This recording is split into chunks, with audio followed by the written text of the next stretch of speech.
Na divisa entre Rio e São Paulo, onde o poder dos coroné ainda ditava a vida de todos nós, cresci como filha de lavadeira e um pai que morreu cedo demais. Meu padrasto chegou quando eu tinha 8 anos, homem quieto que trabalhava nas terras do Coronel Mendonça e trazia para casa o pouco que nos mantinha vivos.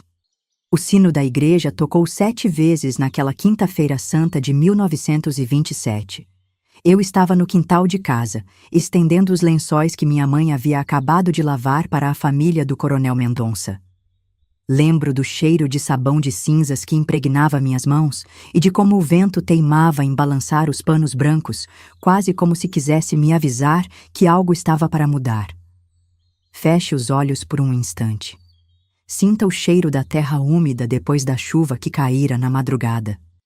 Escute o canto dos bentivis nas laranjeiras e o burburinho distante que vinha da casa grande.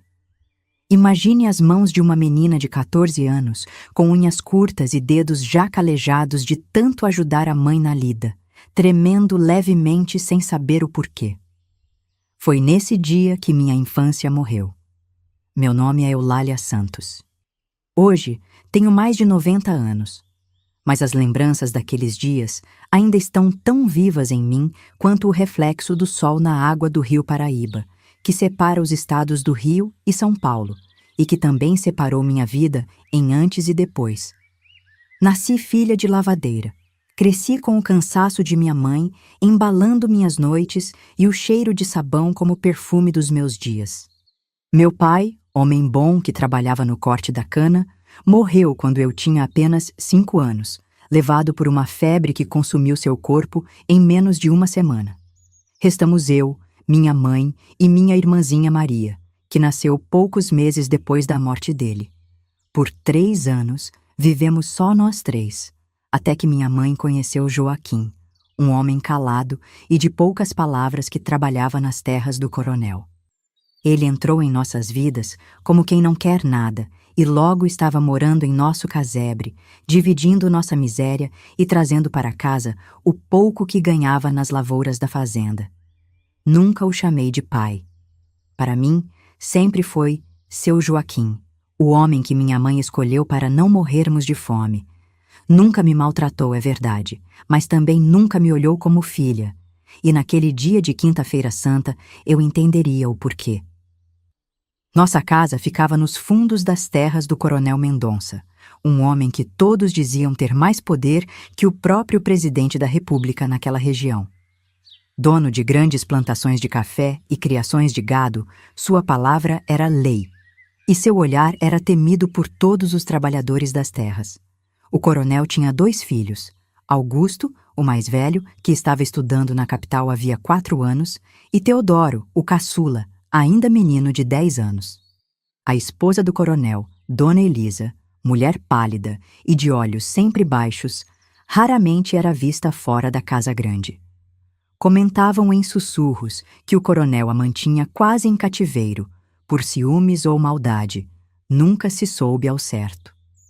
Meus dias eram divididos entre ajudar minha mãe com as roupas que lavava para a família do coronel e cuidar da pequena Maria. Aos 14 anos, eu já sabia fazer de tudo um pouco. Cozinhar o feijão, limpar a casa, trançar os cabelos da minha irmã, fazer pequenos remendos nas roupas. Minha mãe havia me ensinado a ler algumas palavras usando um velho almanaque que guardava como tesouro. E eu sonhava em um dia poder estudar de verdade. Nas noites de lua cheia, sentávamos na soleira da porta. Eu, minha mãe e Maria. E ela nos contava histórias de sua infância, de um tempo antes do coronel, quando sua família tinha um pedaço de terra próprio. Falava de uma liberdade que eu nunca conheci. Um dia, filha, você vai conhecer o mundo além desta fazenda, dizia ela, acariciando meus cabelos negros e rebeldes. Vai estudar, vai ser professora, quem sabe. Vai ter uma vida diferente da minha. Seu Joaquim geralmente ficava calado nesses momentos, fumando seu cachimbo de barro num canto escuro da casa, os olhos fixos em algum ponto invisível. Às vezes, me pegava olhando para ele e desviava o olhar, como se sentisse vergonha ou culpa de algo que eu não compreendia. Na semana anterior àquela Quinta-feira Santa, A fazenda estava agitada com os preparativos para a volta do filho mais velho do coronel. Augusto Mendonça, que havia partido para São Paulo um menino de 17 anos, voltava agora um homem de 21, formado e, segundo diziam as empregadas da Casa Grande, cheio de ideias da cidade grande. Lembro-me de tê-lo visto chegar numa manhã de domingo, montado num cavalo negro reluzente. Usava terno claro, chapéu panamá e tinha um jeito de olhar que parecia atravessar as pessoas. Observei-o de longe, escondida atrás das árvores do pomar, enquanto ele era recebido com festa pelo pai e reverências pelos empregados. Naquele momento, não imaginava que aquele homem elegante e distante seria o centro do furacão que devastaria minha vida em poucos dias. O ar da Semana Santa tinha um peso diferente naquele ano. As procissões saíam da capela da fazenda todas as noites, serpenteando entre as casas dos colonos com velas acesas e cânticos tristes. Minha mãe fazia questão de participar de todas, arrastando-me junto e carregando Maria no colo. Rezava com fervor incomum, como se pressentisse que precisaríamos de mais proteção do que nunca. Foi na quarta-feira que notei os olhares de Augusto sobre mim pela primeira vez. Eu caminhava atrás da imagem do Senhor dos Passos quando senti um arrepio na nuca. Ao virar ligeiramente a cabeça, vi-o parado sob a varanda da Casa Grande, observando a procissão. Nossos olhos se encontraram por um instante que pareceu infinito. Baixei os meus imediatamente, como havia aprendido a fazer diante dos homens da casa, mas a sensação inquietante permaneceu. Ave Maria cheia de graça, murmurava minha mãe ao meu lado, apertando com força as contas do rosário. Protegei minha filha, Mãe Santíssima. Na manhã seguinte, estava eu estendendo os lençóis quando vi seu Joaquim chegando mais cedo do trabalho. Caminhava cabisbaixo, as botas enlameadas deixando marcas no chão batido do quintal. Trazia nas mãos um embrulho de papel pardo amarrado com barbante, algo que nunca o havia visto carregar antes. "Cadê sua mãe, menina?" perguntou com uma voz que não parecia a dele. "Tá dentro de casa, preparando o almoço." Ele passou por mim sem outro olhar e entrou na cozinha. Logo ouvi a voz exaltada de minha mãe, algo raro vindo daquela mulher sempre tão submissa. "Não pode ser, Joaquim. Pela alma de seu pai, não pode ser." Aproximei-me devagar da janela de palha trançada e espiei para dentro. Minha mãe estava encostada no fogão a lenha, uma mão sobre a boca, os olhos arregalados em pavor. Seu Joaquim havia colocado o embrulho sobre a mesa e o abriu, revelando um vestido simples de algodão cru, mas novo, sem os remendos que caracterizavam todas as minhas roupas. "Não tem escolha, mulher. O homem já decidiu." "Mas ela é só uma menina, nem sabe o que é isso ainda. Melhor ela do que a pequena, não acha?"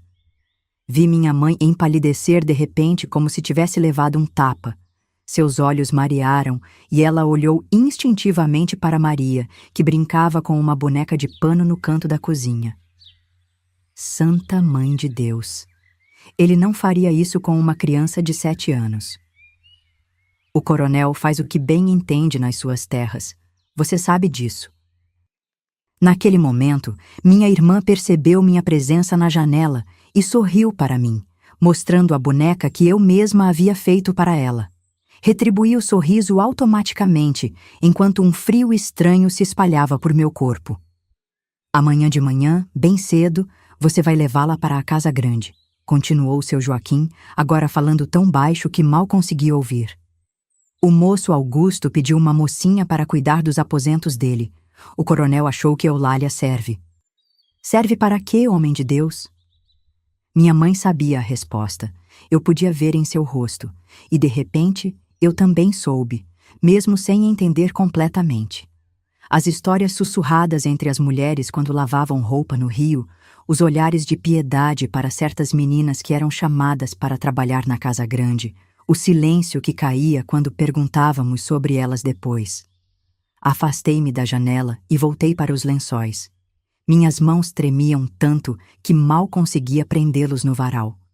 O vento agora, Os sacudia com força, como bandeiras brancas de uma rendição que eu não havia escolhido.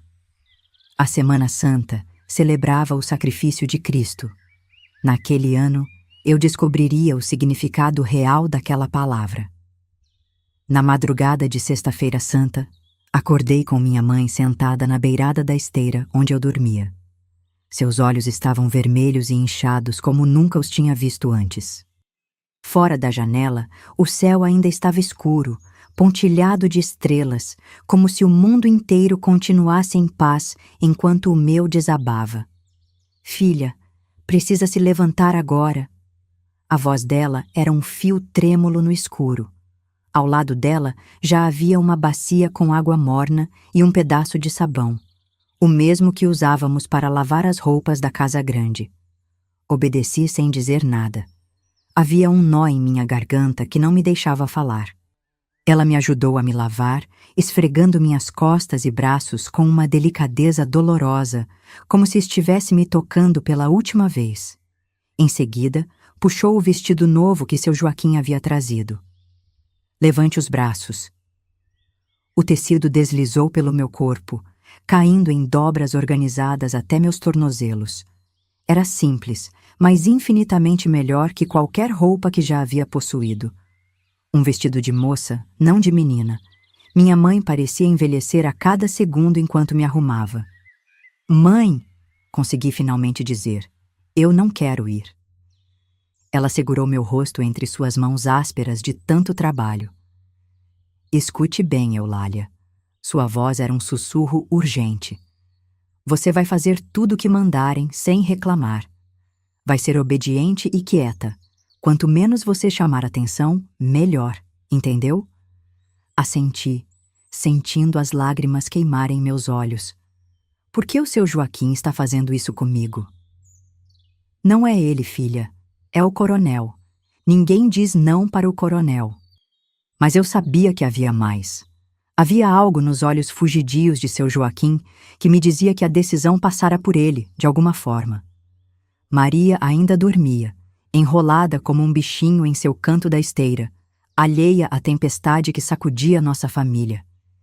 Minha mãe trançou meu cabelo com cuidado e prendeu-o com uma fita que guardava para ocasiões especiais. Depois, pegou debaixo do colchão de palha algo embrulhado num pedaço de pano. Isso era da sua avó. Ia dar quando você casasse, mas acho que precisa agora. Era um pequeno crucifixo de madeira entalhada, suspenso em um cordão de couro escuro. Ela o colocou em meu pescoço e o escondeu dentro do vestido. Que ele te proteja onde eu não puder mais. O galo cantou pela primeira vez quando seu Joaquim apareceu na porta do quarto. Estava arrumado com sua roupa de domingo, o cabelo penteado para trás e o chapéu nas mãos. Parecia desconfortável, quase constrangido. Está na hora, disse ele, evitando olhar diretamente para mim. Minha mãe se ajoelhou de repente e me abraçou com força, seu corpo sacudindo com soluços silenciosos. Senti suas lágrimas molharem meu ombro. Que a Virgem Maria te guarde, minha filha, murmurou, fazendo o sinal da cruz em minha testa. Não esqueça quem você é. Eu queria dizer algo, queria gritar, suplicar, correr para o mato e me esconder. Mas o nó em minha garganta só apertou mais, e tudo o que consegui foi assentir uma vez mais. Seu Joaquim me conduziu para fora. O céu começava a clarear no horizonte, em tons de rosa e dourado que pareciam uma crueldade diante do que estava acontecendo. O caminho até a casa grande nunca me pareceu tão longo. Seguimos em silêncio por quase todo o trajeto, até que, próximo ao portão dos fundos, ele parou e falou sem me olhar. Foi a única maneira, entende? Se não fosse você, seria a pequena. Senti como se tivesse levado um soco no estômago. Maria? Minha irmãzinha de 7 anos? A compreensão do que ele estava dizendo me atingiu como um raio. O coronel ou seu filho queriam uma menina, qualquer menina. E seu Joaquim havia oferecido a mim para salvar minha irmã. Você é forte, continuou ele, ainda olhando para o chão. Vai sobreviver. Foi a única explicação que recebi, a única justificativa para ter sido entregue como se fosse uma mercadoria ou um presente.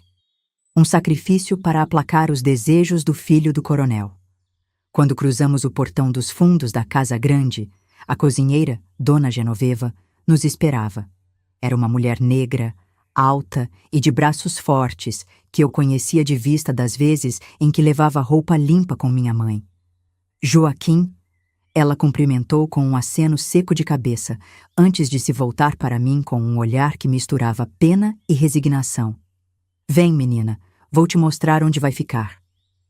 A casa grande era um mundo à parte. Enquanto seguia Dona Genoveva pelos corredores de piso frio e brilhante, senti-me diminuir a cada passo. As paredes eram altas, decoradas com quadros de pessoas que nunca vi. Os móveis, escuros e lustrosos, pareciam me observar com desaprovação. Havia cheiros diferentes, de cera, de flores, de comidas que nunca provei. Aqui é a cozinha, explicou Dona Genoveva ao passarmos por um cômodo imenso, onde outras 2 mulheres trabalhavam em silêncio. Você vai tomar suas refeições aqui com os outros empregados da casa. Continuamos por um corredor estreito até uma pequena porta. Este é o quarto de serviço onde vai dormir. Era um cubículo mal iluminado, com uma cama estreita, um banquinho de madeira e um jarro com bacia para lavar o rosto. A janela minúscula mal deixava entrar a luz do amanhecer. Guarde suas coisas aqui. Aí só então percebi que carregava um pequeno embrulho. Minha mãe havia colocado algumas peças de roupa e um sabonete em um pedaço de pano que eu apertava contra o peito sem nem me dar conta. Quando acabar, venha para a cozinha. Vou te explicar suas obrigações. Fiquei sozinha naquele quarto minúsculo, ouvindo os sons distantes da casa despertando. Coloquei meu pequeno embrulho sobre a cama e me sentei ao lado dele. O crucifixo de minha avó parecia queimar contra minha pele sob o vestido. A realidade do que estava acontecendo, finalmente, me atingiu por completo, e as lágrimas, que havia contido até então, vieram em ondas silenciosas. Não sei quanto tempo chorei, abraçada ao meu próprio corpo, balançando para frente e para trás, como fazia quando era pequena e tinha medo. Foi o som de passos no corredor que me fez despertar daquele estado. Sequei as lágrimas com as mãos e respirei fundo várias vezes, tentando controlar os soluços. Na cozinha, Dona Genoveva me serviu um pedaço de pão com café. Não consegui comer nada. Meu estômago estava fechado em um nó de ansiedade e medo. Precisa comer, menina. Vai precisar de força. Havia algo em seu olhar que me dizia que ela sabia exatamente o que me esperava. Forcei-me a mastigar um pouco de pão, mas cada pedaço parecia crescer na minha boca. Olhe, Eulália, ela disse depois de verificar que estávamos sozinhas. Sei por que está aqui. Já vi outras meninas chegarem assim. Ergui os olhos para ela, uma súplica silenciosa por alguma palavra de conforto, alguma promessa de que não seria tão ruim quanto eu temia. Não vou mentir para você. Vai ser difícil, mas precisa ser forte, entendeu? Assenti mecanicamente. O moço Augusto não é tão ruim quanto o pai dele, continuou ela em voz baixa. Pelo menos não bate nas moças como o coronel fazia quando era mais moço. Mas ainda assim... Ela não completou a frase, mas não era necessário. O silêncio disse tudo o que suas palavras não podiam expressar. Suas obrigações são simples. Vai limpar os aposentos do moço Augusto, levar o café da manhã para ele, cuidar das roupas dele e... Novamente, o silêncio carregado de significado. E fazer o que ele mandar. Abaixei a cabeça, sentindo o peso daquelas palavras. Queria perguntar tantas coisas. Se poderia visitar minha mãe, se teria dias de folga, até quando ficaria ali. Mas minha voz tinha desaparecido, engolida pelo medo e pela vergonha que começava a se instalar em mim. Dona Genoveva me explicou onde ficavam os aposentos de Augusto, uma suíte no andar superior da casa com vista para os campos de café. Me ensinou como preparar a bandeja do café da manhã, como limpar sem fazer barulho, como me portar na presença dos patrões. Nunca olhe diretamente nos olhos deles, nunca fale sem ser perguntada, nunca se recuse a fazer algo que mandarem. Cada instrução era como um prego sendo martelado na minha alma, fixando-me ao novo papel que me era imposto. Senti que Eulália, a menina que acordara naquela manhã no casebre com sua mãe e irmã, estava morrendo a cada minuto, sendo substituída por esta nova pessoa, uma sombra, um objeto, uma serviçal sem vontade própria. O moço Augusto acordou tarde hoje, depois da procissão de ontem, mas domingo é Páscoa, e ele vai querer tudo impecável para receber as visitas que virão para o almoço. Passei aquele primeiro dia aprendendo a rotina da casa, seguindo Dona Genoveva como um fantasma, absorvendo informações que meu cérebro atordoado mal conseguia processar. À noite, quando finalmente me recolhi ao quartinho dos fundos, senti como se tivesse vivido anos em um único dia. Deitada naquela cama estranha, ouvi o sino da capela tocar ao longe, marcando as horas da paixão de Cristo. Toquei o crucifixo de madeira sob minha camisola emprestada e sussurrei as orações que minha mãe me ensinara. Tenha misericórdia de mim, Senhor. Mas o silêncio da noite foi minha única resposta. O sábado de Aleluia amanheceu com uma movimentação intensa na casa grande. Dona Genoveva me acordou antes do sol nascer, ainda mais cedo do que eu estava acostumada a levantar em casa para ajudar minha mãe. Hoje o moço Augusto vai te conhecer, disse ela, ajudando-me a prender o cabelo sob um lenço branco engomado. Lembre-se do que te ensinei. Minha bandeja tremia nas mãos quando subi as escadas para os aposentos de Augusto. Dona Genoveva caminhava à minha frente, mostrando o caminho. Paramos diante de uma porta de madeira escura e ela bateu 2 vezes, suavemente. Entre, respondeu uma voz masculina do outro lado. A cozinheira abriu a porta e indicou que eu deveria passar. Entrei no quarto mais luxuoso que já havia visto em minha vida. Era espaçoso, com uma cama grande coberta de lençóis brancos. Havia uma escrivaninha com livros, um armário imponente e janelas amplas com cortinas que deixavam entrar a luz dourada da manhã. Augusto estava sentado numa poltrona junto à janela, já vestido com calças claras e camisa branca de mangas compridas. Lia um jornal que baixou quando entramos.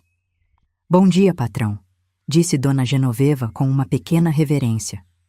Esta é Eulália, a moça que vai cuidar de seus aposentos, como o coronel determinou. Augusto me observou por um longo momento, seus olhos percorrendo-me da cabeça aos pés, como se estivesse avaliando um animal numa feira. Mantive meu olhar fixo no chão, como havia sido instruída, mas podia sentir o calor subindo pelo meu rosto. Deixa a bandeja ali, menina, ele disse finalmente, apontando para uma mesinha lateral. Aproximei-me com passos hesitantes e coloquei a bandeja onde ele indicara. Minhas mãos tremiam tanto que a xícara tilintou contra o pires. Quantos anos você tem? Ele perguntou, quando já me afastava para ficar ao lado de Dona Genoveva. 14, senhor, respondi num fio de voz. Houve uma pausa longa. Ousei levantar os olhos rapidamente e o flagrei me estudando com uma expressão que não consegui decifrar. Não era crueldade, nem desejo descarado como eu temia, mas algo mais complexo, quase contemplativo. Você sabe por que está aqui, Eulália? A pergunta me pegou de surpresa. Ao meu lado, Dona Genoveva ficou tensa.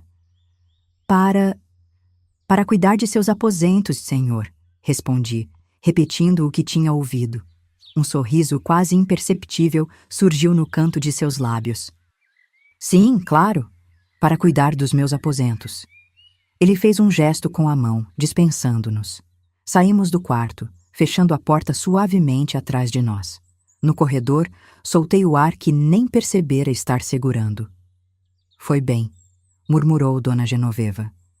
Agora vamos, há muito trabalho para preparar a casa para amanhã. Os preparativos para o domingo de Páscoa ocuparam todo o meu dia. Ajudei a limpar a sala de jantar onde seria servido o almoço festivo, polir a prataria, engomar toalhas. Trabalhei ao lado das outras empregadas da casa, mulheres silenciosas que mal conversavam comigo, mas cujos olhares de comiseração me diziam muito. À tarde, quando estava ajudando a organizar as flores para a decoração da mesa, ouvi a voz do coronel pela primeira vez. Ele entrou na sala de jantar acompanhado por um homem que reconheci como o capataz da fazenda. O almoço precisa ser perfeito amanhã, entendeu? Sua voz era áspera, autoritária. Estará presente o filho do governador. Uma oportunidade de negócios que não posso perder. Foi quando ele me viu, parada com um arranjo de flores nas mãos. Seus olhos, diferente dos do filho, não escondiam nada. Eram frios e calculistas, avaliando-me como mercadoria. Então esta é a filha da lavadeira, comentou para o capataz, como se eu não estivesse ali. Joaquim escolheu bem, é uma beldade a informação. O capataz riu, um som áspero que me fez encolher por dentro. Seu filho vai ficar satisfeito, coronel. Foi um bom presente de boas-vindas. Presente. A palavra ecoou na minha cabeça como um sino fúnebre. Era isso que eu era agora, um presente dado por meu padrasto ao filho do coronel. Um objeto a ser usado e descartado. Naquela noite, quando todos já haviam se recolhido, Dona Genoveva veio ao meu quartinho.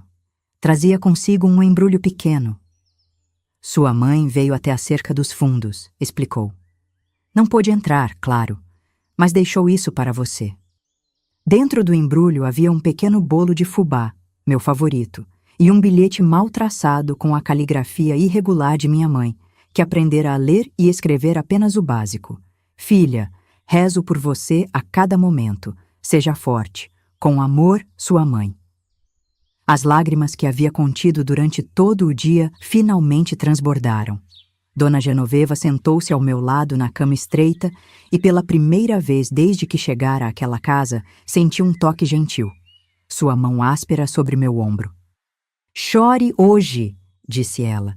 Chore tudo o que precisar, porque amanhã é Páscoa, dia de ressurreição. E você precisará renascer, menina, para sobreviver neste lugar.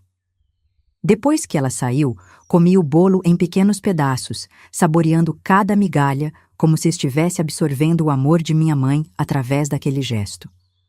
O crucifixo de madeira contra meu peito era a única outra coisa que me conectava ao que havia sido minha vida até então. Seja forte, havia dito minha mãe. Você precisará renascer, dissera Dona Genoveva.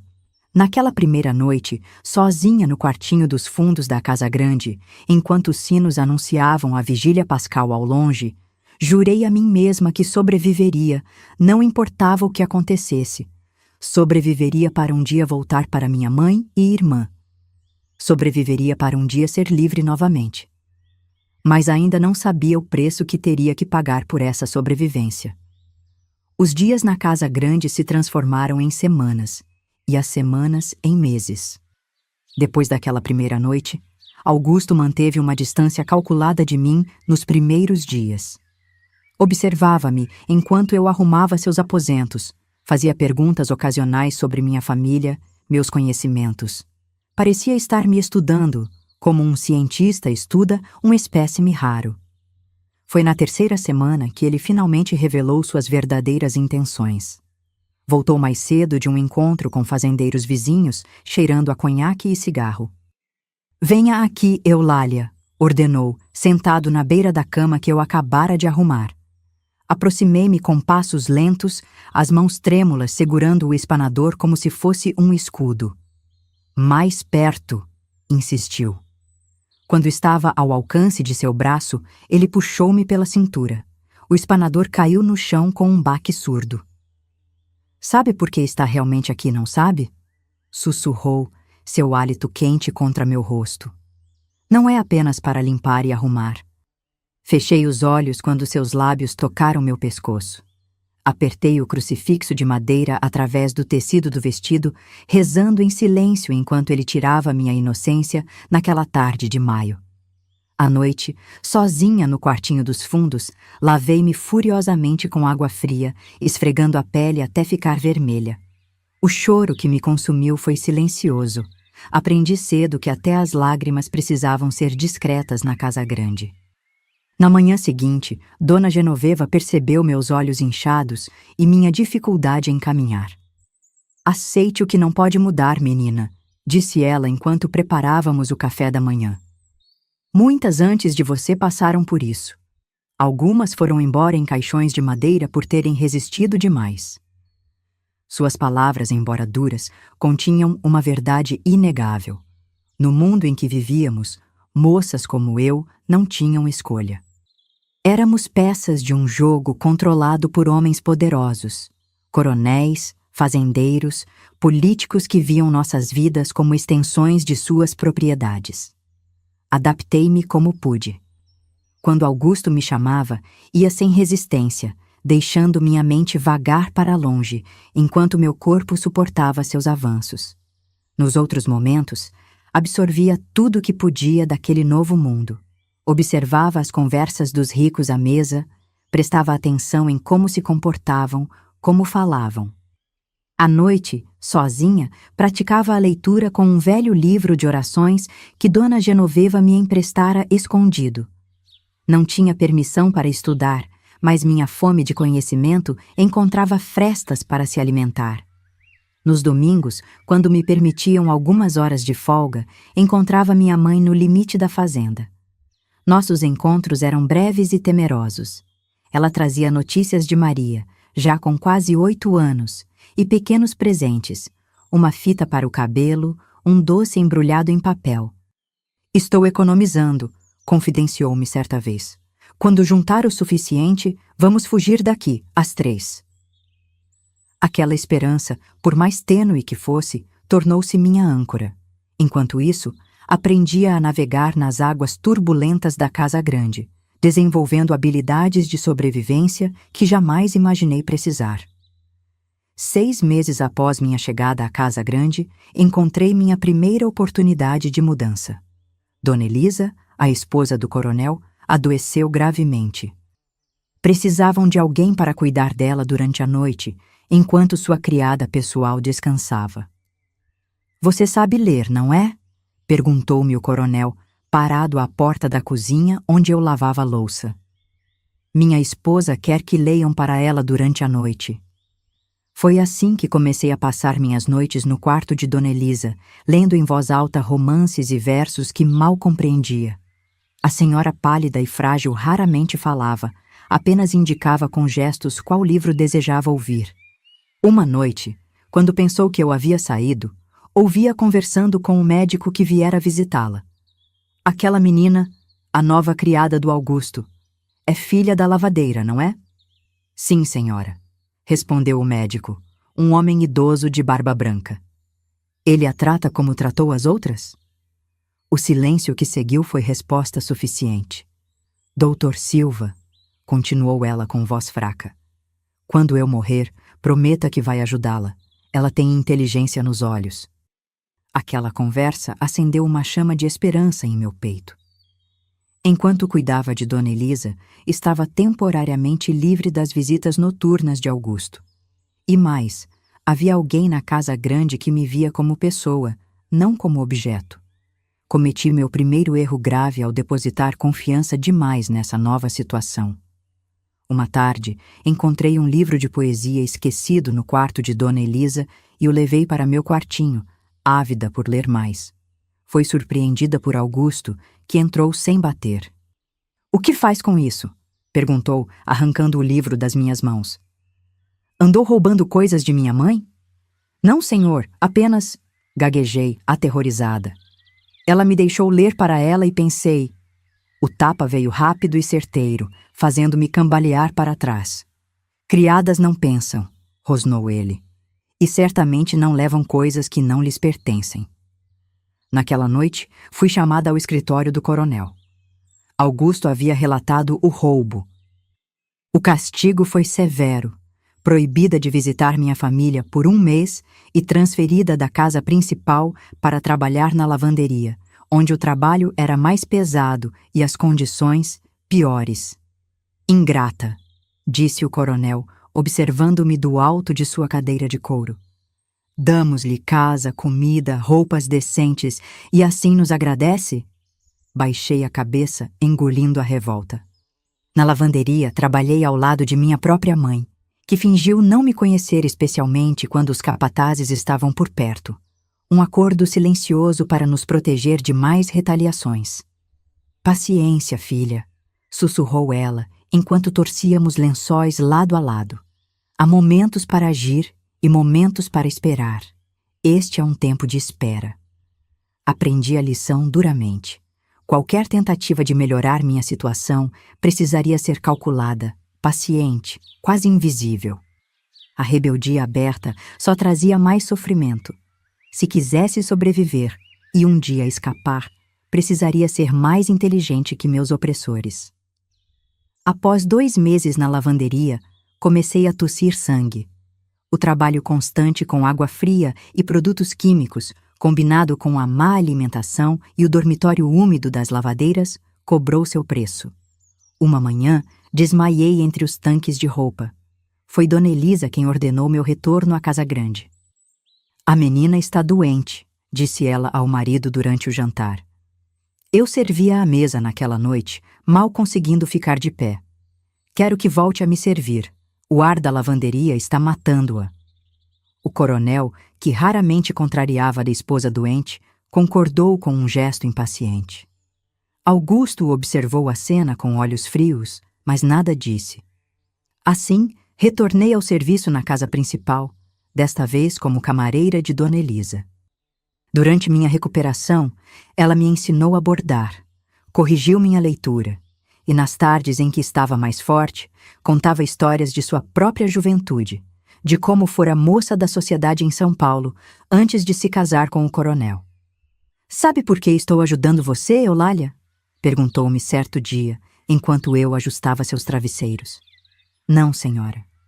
Porque vejo em você o que fui um dia, antes de me tornar isto. Seus olhos percorreram o próprio corpo frágil. Tive sonhos, sabe? Queria estudar, queria conhecer a Europa. E então meu pai me entregou a Mendonça para saldar dívidas de jogo. Aquela revelação me deixou sem palavras. Até a senhora da casa grande tinha sido moeda de troca. A diferença, continuou ela, é que você ainda pode escapar. Tem força que eu nunca tive. Foi Dona Elisa quem me apresentou ao professor Ramírez, tutor particular de Teodoro, o filho caçula do coronel. Convenceu o marido que eu deveria assistir às aulas para depois repassar os ensinamentos a ela, já que sua saúde não permitia longas leituras. O professor, um espanhol de meia-idade com olhos bondosos, logo percebeu minha avidez por conhecimento. Discretamente, começou a me dar lições extras, história, matemática, geografia, enquanto eu fingia apenas servir chá durante as sessões de estudo do jovem Teodoro. Você tem uma mente privilegiada, comentou ele depois de eu resolver corretamente um problema de aritmética que havia confundido o próprio Teodoro. É um crime não desenvolver esse talento. Com os ensinamentos do professor e a proteção silenciosa de Dona Elisa, comecei a vislumbrar um futuro diferente. Talvez pudesse me tornar professora um dia ou trabalhar em algum escritório na cidade. Talvez pudesse ser livre, mas Augusto continuava sendo uma sombra em minha vida. Embora suas visitas tivessem diminuído enquanto eu trabalhava diretamente para sua mãe, ele nunca esqueceu que me considerava sua propriedade. Minha mãe pode estar te protegendo agora, sussurrou certa noite, encurralando-me num corredor vazio. Mas ela não viverá para sempre. A ameaça velada ecoou em meus pesadelos por semanas. O tempo estava correndo contra mim. Precisava criar um plano de fuga antes que Dona Elisa partisse deste mundo, levando consigo minha única proteção na casa grande. O verão de 1929 foi particularmente quente e seco. As plantações de café sofriam com a escassez de chuva e o humor do coronel piorava a cada dia. Os boatos sobre a queda da Bolsa de Nova York e seus efeitos no mercado do café enchiam a casa de tensões. Dona Elisa definhava visivelmente. Os médicos vinham com mais frequência, e eu raramente saía de seu lado. Nas noites em que a febre a consumia, ela delirava, confundindo-me com uma filha que perdera anos atrás. Minha Heloísa, chamava-me, acariciando meus cabelos. Não deixe que façam com você o que fizeram comigo. Numa tarde particularmente crítica, quando o médico já havia saído balançando a cabeça em desalento, ela segurou minha mão com força surpreendente. Na minha caixa de joias, sussurrou, há um envelope com dinheiro. Não é muito, mas será suficiente para você começar uma nova vida longe daqui. Lágrimas escorriam pelo meu rosto enquanto eu ajeitava suas cobertas. A senhora vai ficar boa, tentei consolá-la. Não, criança, meu tempo está acabando, mas o seu está apenas começando. Naquela mesma noite, o coronel reuniu a família para discutir o futuro. Eu servia o café, praticamente invisível como todos os criados, quando ouvi a notícia que mudaria meu destino. Augusto se casará com a filha do barão Silveira no próximo mês, anunciou o coronel. A união de nossas famílias salvará nossas fazendas da ruína que se aproxima. E quanto às minhas, criadas pessoais? Perguntou Augusto com um olhar em minha direção. A noiva está trazendo suas próprias empregadas. As suas serão realocadas. Um pavor gelado percorreu minha espinha. Ser realocada poderia significar muitas coisas, nenhuma delas boa para alguém na minha posição. Naquela mesma semana, durante minha rara tarde de folga, encontrei minha mãe no limite da propriedade, como de costume. Seu rosto estava marcado por novas rugas e suas mãos mais calejadas que nunca. Temos que agir agora, disse-lhe, relatando os planos de casamento de Augusto. O dinheiro que juntei ainda não é suficiente, lamentou ela. E sua irmã está doente, não pode viajar agora. A ansiedade me corroia por dentro. O tempo estava se esgotando, tanto para Dona Elisa quanto para minha chance de escapar. Foi então que tomei a decisão mais difícil da minha vida. Mãe, vou partir sozinha. Seus olhos se arregalaram de surpresa e dor. Mas filha... Escute, interrompi segurando suas mãos. Vou para o Rio de Janeiro. Tenho algum dinheiro que Dona Elisa me deu. Encontrarei trabalho, alugarei um quarto e então mandarei buscar você e Maria. É perigoso demais. Uma moça sozinha na capital. Mais perigoso é ficar. Quando Augusto se casar, sabe o que acontecerá comigo. O silêncio que seguiu confirmava que ela também sabia. As moças que serviam aos senhores da casa raramente tinham finais felizes quando não eram mais necessárias. Na próxima semana, continuei, determinada. Quinta-feira à noite, estarei na estação de trem da cidade. O professor Ramírez me ajudará. O professor havia se tornado um cúmplice silencioso em meus planos. Foi ele quem me falou sobre o novo Instituto de Educação no Rio, onde moças com aptidão poderiam estudar para se tornar professoras primárias. Se conseguir chegar lá, disse-me ele, tenho uma prima que pode abrigá-la inicialmente. O plano estava traçado. Nos dias que se seguiram, guardei cuidadosamente o dinheiro que Dona Elisa me dera, costurando-o no forro de meu único vestido bom. Separei os poucos pertences que levaria. Memorizei o endereço da prima do professor. Mas o destino tinha outros planos. Na véspera de minha fuga planejada, Dona Elisa faleceu durante o sono. E a casa grande mergulhou num caos que ameaçava destruir todas as minhas esperanças. O funeral de Dona Elisa aconteceu numa tarde chuvosa de outubro. A casa encheu-se de pessoas importantes da região. Fazendeiros, políticos, comerciantes, todos prestando suas homenagens ao coronel Mendonça e sua família. Mulheres de vestidos pretos sussurravam atrás de leques, enquanto homens discutiam negócios em voz baixa nos cantos da sala. Eu servia bebidas, movendo-me como um fantasma entre os convidados.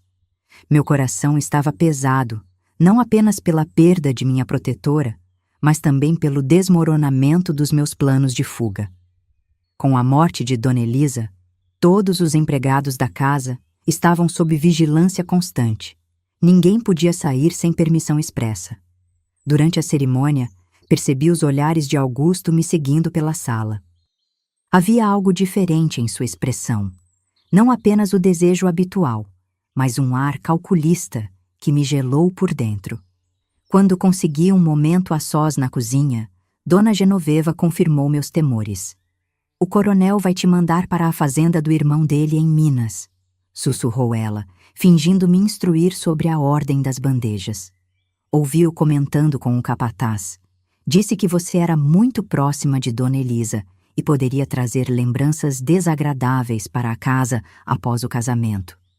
Minhas mãos tremeram tanto que quase derrubei a bandeja de cristais. "Quando?" "Depois do casamento. Em 2 semanas." 2 semanas. O tempo havia se estreitado ainda mais. A fazenda do irmão do coronel era notória por seu tratamento cruel aos trabalhadores. Poucos voltavam de lá com saúde ou sanidade intactas. Naquela noite, após os últimos convidados partirem, fui chamada ao escritório do coronel. Augusto estava lá, assim como o advogado da família e o jovem Teodoro, que aos 13 anos já assumira ares de pequeno senhor. "Eulália", começou o coronel, seu rosto uma máscara de falsa benevolência. "Minha esposa tinha grande afeição por você." Mantive os olhos baixos, as mãos cruzadas à frente do corpo, como era esperado. "Em seu leito de morte", continuou ele, "ela expressou o desejo de que você fosse cuidada adequadamente após sua partida." O advogado pigarreou, desconfortável. Percebi que qualquer que fosse o desejo de Dona Elisa, estava prestes a ser distorcido. "Assim decidimos que você irá para a fazenda Santa Clara, de meu irmão Jeremias. Lá terá trabalho e proteção." Proteção. A palavra soou como uma sentença de morte. Todos na região sabiam o que acontecia em Santa Clara. "O senhor é muito generoso", respondi mecanicamente. "Partirá na semana seguinte ao casamento de Augusto. Até lá, cuidará dos preparativos junto com as outras criadas." Saí do escritório com passos firmes, mas assim que fechei a porta atrás de mim, precisei me apoiar na parede para não desabar. Minha janela de escape estava se fechando rapidamente. No dia seguinte, consegui um recado para minha mãe através de uma das lavadeiras. Era arriscado, mas não tinha escolha. O bilhete dizia simplesmente: "Amanhã à noite. Carvalho Grande, 00:30. O plano já não podia esperar. Era fugir ou aceitar um destino pior que a morte em Santa Clara. A noite seguinte trouxe uma tempestade violenta. Relâmpagos cortavam o céu e o vento uivava entre as árvores da fazenda. Era como se a natureza refletisse a turbulência em meu peito, enquanto eu aguardava a hora certa para agir. Após servir o jantar da família, retirei-me para meu quarto como de costume. Sob o colchão fino, havia o pequeno embrulho com minhas poucas posses, uma muda de roupa, o crucifixo de minha avó e o dinheiro de Dona Elisa costurado em um retalho de tecido. Esperei até que as luzes da casa principal se apagassem. Apenas a do escritório do coronel permanecia acesa, onde ele costumava beber sozinho desde a morte da esposa. A chuva, que agora caía em torrentes, seria minha aliada, encobrindo qualquer ruído de minha fuga. Pouco antes da 00:30, coloquei um casaco escuro e esgueirei-me para fora do quartinho. O caminho até os fundos da propriedade, onde ficava o grande carvalho, era familiar. Eu o havia percorrido centenas de vezes para encontrar minha mãe, mas nunca antes com tanto em jogo. Estava a poucos metros do portão dos fundos, quando um clarão de relâmpago revelou uma silhueta conhecida. Augusto, encharcado e com uma expressão furiosa, bloqueava meu caminho. "Aonde pensa que vai numa noite dessas, Eulália?" Congelei, o coração martelando contra as costelas. Como ele sabia? Quem havia me traído? "Estou decepcionado", continuou ele, aproximando-se lentamente. "Pensei que fosse mais inteligente. Fugir? Para onde? Com quem?" Por favor, consegui dizer, recuando um passo. Deixe-me ir. Sua risada cortou o ar como uma lâmina. Deixar você ir? Depois de tudo que fizemos por você? Depois de meu pai ter pago bom dinheiro por você ao seu padrasto? A revelação atingiu-me como um golpe físico. Dinheiro. Eu havia sido vendida, não apenas dada, como um presente. O homem que minha mãe escolhera para nos proteger havia me vendido como mercadoria. Quanto? Perguntei, surpresa com a firmeza em minha própria voz. O quê? Quanto ele recebeu por mim? Augusto sorriu cruel. O suficiente para comprar um pedaço de terra e levar sua mãe e irmã para longe daqui. O mundo pareceu desabar ao meu redor. Minha mãe também sabia? Também havia consentido? Não, não podia acreditar nisso. Você mente, acusei. Pergunte a ela, respondeu ele, indicando com a cabeça a direção do carvalho. Ela está esperando lá, não está? Junto com aquele professor intrometido. Nesse momento, ouvi gritos distantes e vi lanternas se acendendo nos alojamentos dos capatazes. A tempestade havia nos dado cobertura, mas não por muito tempo. O que fez com eles? Perguntei, o desespero crescendo em minha garganta. Nada ainda. Mas meu pai decide o destino deles agora. Foi então que algo se quebrou dentro de mim. O último fio de submissão que me prendia àquele lugar, aquelas pessoas. Sem pensar duas vezes, empurrei Augusto com toda a força que consegui reunir. Surpreso pela agressão inesperada de uma simples criada, ele cambaleou para trás, escorregando na lama. Corri. Corri como nunca havia corrido antes, através da chuva torrencial, em direção ao carvalho onde minha mãe e o professor deveriam estar esperando. O que encontrei lá mudaria o curso da minha vida para sempre. Sob o carvalho, encontrei não apenas minha mãe e o professor Ramírez, mas também minha irmã Maria e meu padrasto, Joaquim. Todos estavam encharcados pela chuva, com expressões de medo estampadas nos rostos. 2 capatazes armados os vigiavam. Eulália! Gritou minha mãe ao me ver, tentando correr em minha direção, mas sendo impedida por um dos homens. Fique onde está, ordenou o capataz mais velho, que reconheci como Severino, braço direito do coronel. O que está acontecendo?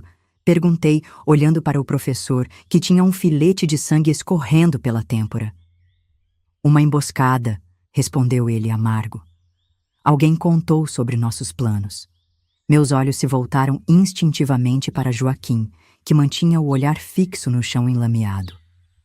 Foi você? Perguntei, a voz trêmula de raiva e descrença. Antes que ele pudesse responder, ouvi passos pesados atrás de mim.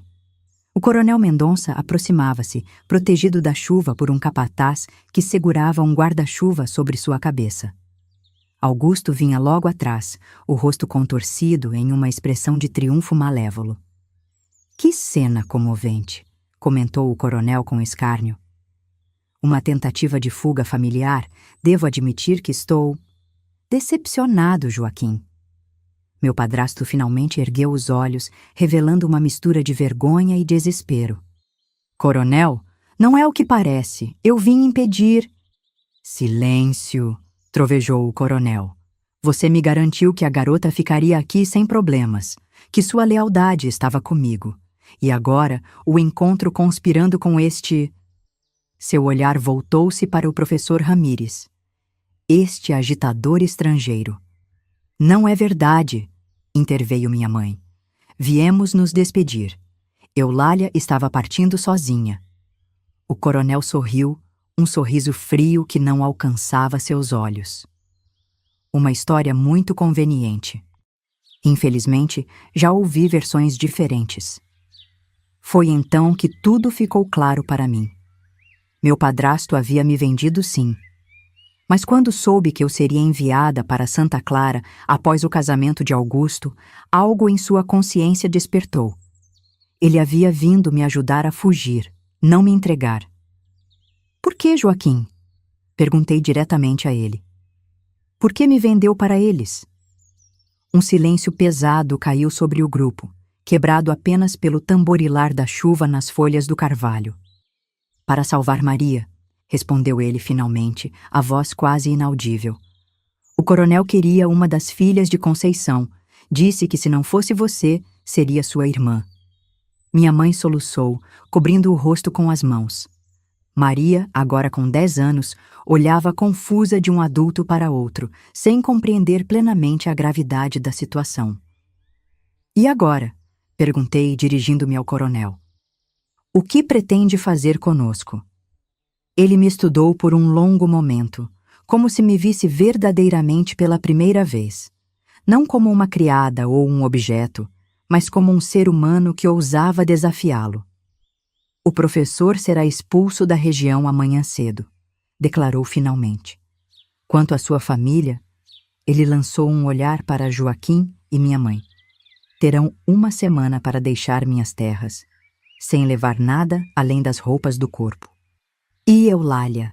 Perguntou o professor, a voz firme apesar de sua situação precária. O coronel sorriu novamente, aquele sorriso terrível que gelava meu sangue. Ah, Eulália, ela tem uma dívida a pagar, uma dívida que assumiu no lugar da irmãzinha. E dívidas, na minha terra, são sempre pagas, até o último centavo. 78 anos se passaram desde aquela noite de tempestade sob o carvalho.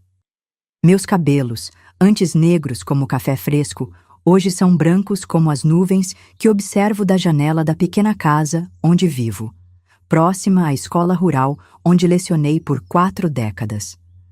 As rugas em minhas mãos contam histórias que minha voz já cansou de narrar. O tempo é um mestre curioso. Ele não apaga as dores, apenas nos ensina a carregar seu peso com mais dignidade.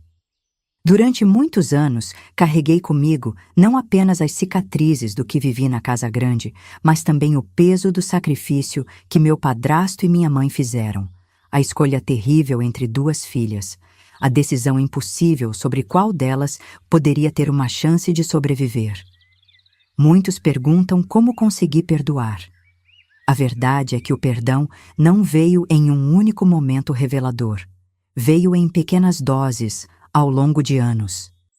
Veio quando compreendi que em um mundo onde os coronéis detinham poder absoluto, pessoas comuns como meus pais faziam o possível para sobreviver com o mínimo de dignidade. O que teria feito no lugar deles? Perguntei-me inúmeras vezes ao longo da vida, e nunca encontrei resposta que me satisfizesse completamente. Após aquela noite, passei mais 3 anos na fazenda Mendonça. Quando Augusto finalmente se casou, sua esposa, uma moça educada da capital, não suportou minha presença na casa, percebendo o que havia acontecido. Foi ela, ironicamente, quem convenceu o coronel a me deixar trabalhar como ajudante na escola local, sob supervisão rigorosa do professor que substituiu Ramírez. Ali descobri minha vocação. Nas letras e nos números, encontrei uma liberdade que ninguém poderia me tirar.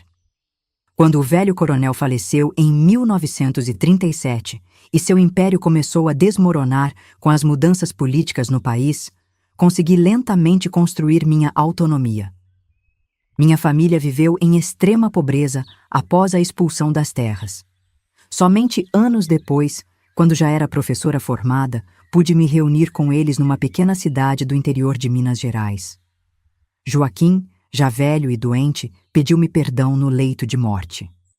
Segurei sua mão e disse que compreendia, mesmo que a dor nunca tivesse desaparecido completamente. Nunca me casei. As marcas deixadas por aqueles anos na casa grande foram profundas demais. Mas isso não significa que não conheci o amor. Amei cada aluno que passou por minhas mãos. Amei os livros que me salvaram da escuridão. Amei o amanhecer que, todos os dias, me lembrava que havia sobrevivido mais uma vez. Augusto morreu jovem, vítima de tuberculose, antes dos 40 anos. Quando soube da notícia, não senti alegria nem vingança, apenas um vazio estranho, como se um capítulo incompleto finalmente se encerrasse. O professor Ramírez me encontrou novamente em 1951, durante uma conferência de educadores em São Paulo. Ele havia continuado sua luta pela educação em outras regiões do país. Naquela noite, conversamos por horas sobre tudo o que acontecera e o que poderíamos ter feito diferente. Talvez nada, concluiu ele. No mundo dos coronéis, éramos todos peões num tabuleiro injusto. Tinha razão. Em um país construído sobre desigualdades tão profundas, nossas escolhas sempre foram limitadas pelas circunstâncias. Mesmo assim, encontrei meu caminho para reconstruir o que havia sido quebrado dentro de mim.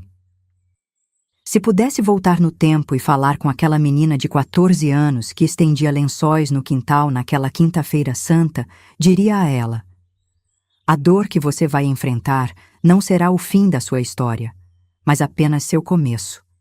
Você tem dentro de si uma força que ainda não conhece. Quando jovens me perguntam como sobrevivi, respondo que a vida é como um rio que encontra seu caminho entre pedras, nunca em linha reta, sempre contornando obstáculos, às vezes tranquila, às vezes furiosa, mas sempre seguindo adiante. Aprendi que a liberdade nem sempre está em fugir, mas em escolher com sabedoria as batalhas que você decide lutar. Minha liberdade chegou quando entendi que minha história não me definiria para sempre, que eu poderia reescrevê-la palavra por palavra, página por página, com minhas próprias mãos. O Brasil que conheci em minha juventude foi um país de coronéis e subjugados, de casas grandes e senzalas disfarçadas. Um país onde meninas como eu eram moedas de troca num jogo de poder que não compreendíamos completamente. Esse Brasil ainda existe em muitos cantos escuros, embora use outros nomes e outras máscaras. Por isso, faço questão de contar minha história. Não por vingança ou amargura, mas para que outras Eulálias saibam que não estão sozinhas, que suas dores são vistas, que suas lutas importam.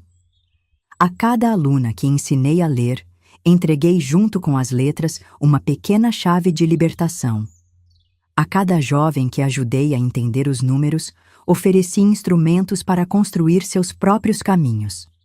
O conhecimento que me salvou, passei adiante como quem acende velas em uma sala escura, uma por uma, até que a luz se espalhe. Já vi muitas estações passarem por minha janela. Vi regimes caírem e outros surgirem. Vi o poder mudar de mãos, mas raramente de forma. Vi a terra que foi dos coronéis ser repartida, vendida, transformada. A Fazenda Mendonça hoje é um condomínio residencial. O carvalho onde enfrentei minha verdade mais dura ainda está lá, dizem, centenário e imponente. No fim, o que fica? Não é o sofrimento que nos define, mas como escolhemos carregar suas marcas. Carrego as minhas não como feridas abertas, mas como cicatrizes que contam uma história de resistência. Uma história brasileira, comum em sua crueldade, singular em sua superação. Dizem que ao contar uma história de dor, dividimos seu peso pela metade. Ao compartilhar uma história de esperança, multiplicamos sua força. Por isso conto a minha, para dividir o fardo daquele passado e multiplicar a esperança no futuro que construímos todos os dias. Hoje, quando os sinos da igreja tocam 7 vezes, não lembro mais apenas daquela quinta-feira santa. Lembro dos 7 decênios de vida que construí depois dela, das centenas de crianças que ensinei a sonhar além dos limites impostos, dos livros que escrevi sob pseudônimo, contando histórias de mulheres invisíveis. Quando o vento balança as cortinas de minha janela, como balançava os lençóis naquele dia distante, sorrio. Aquela menina de 14 anos nunca imaginou que, apesar de tudo, aprenderia a voar com suas próprias asas. E vocês, que me ouvem agora, lembrem-se sempre, não há corrente que não possa ser quebrada, não há história que não possa ser reescrita, não há destino que não possa ser transformado por mãos determinadas a mudar o curso do rio.